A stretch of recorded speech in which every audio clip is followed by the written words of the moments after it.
Look at verse 2. Wherein in times past ye walked according to the course of this world, according to the prince of the power of the air, the spirit that now worketh in the children of disobedience. You were walking after that. You were in that course. But then look at verse 4.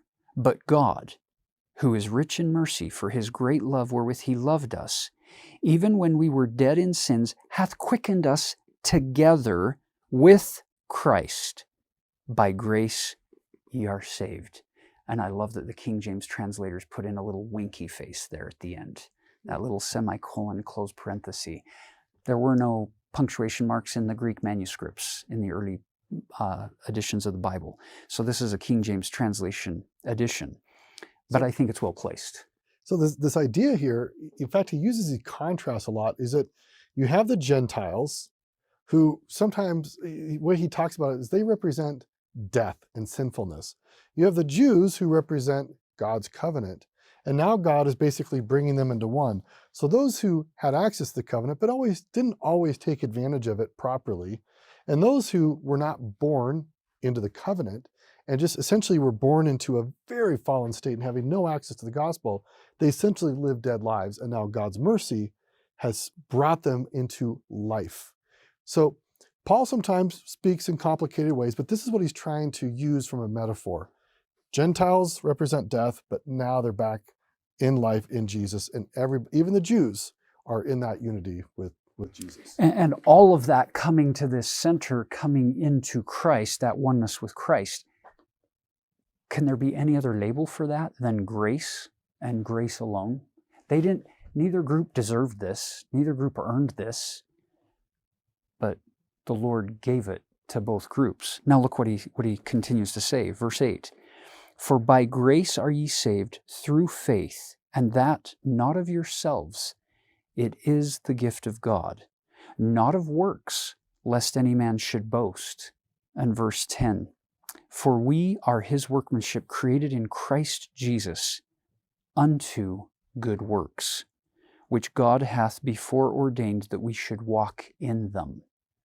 He brings us into this oneness, not so we can eat, drink, and be merry, and tomorrow be saved, but he brings us into this oneness so that we can abound in good works through his grace. So he brings us in by his grace, and then he enables us through his grace to abound in good works, to become more like him, to be turned outward. Whether we're Jew or Gentile, it doesn't matter anymore, because we're no longer defined by those labels of the world, because we've taken on a primary identity as taught in that great talk. We've mentioned it many times, and we'll keep mentioning it, Choices for Eternity, from President Nelson, those three primary identities.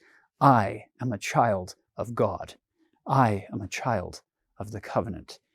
I am a disciple of Jesus Christ, all of which is encapsulated in the goodness and the grace and the merits and the mercy of Christ and of God to bring that to us, which becomes this beautiful foundation for what he says next. And as we get to that, let's just paint the context again, that when Paul was in Ephesus, this is one of the leading Greco-Roman cities. It was full of some of the greatest architectural marvels dedicated to all the different Greek and Roman gods. And in most of those religious sentiments, the way that those religions worked to worship the Greek or Roman gods, is you had all sorts of works that you had to do to appease the gods or to convince the gods that you deserved something from them. So for the Ephesians, you're going to realize that Paul is being very fixated on teaching grace and faith against works, in part because these people who were Gentiles, not Jews who'd grown up with the whole works-based thing, they had to keep the commandments. The Gentiles knew, if I want the grace of these gods in my society, I have to do all sorts of works. And Paul's trying to counteract that. And we have to just put ourselves in that context and realize really how earth-shattering this doctrine is. That, no, the gods that you are serving have actually, they don't exist. There's one God who actually has served you. He has served you freely. And all he asks is for you to receive that gift. Now, there are some obligations of receiving the free gift. And Paul does talk about that. But first and foremost, stop thinking you have to earn the love of any of these fake gods or the real God. That is the context that Paul is really trying to emphasize here when he's teaching this doctrine about the grace and the love of Jesus Christ.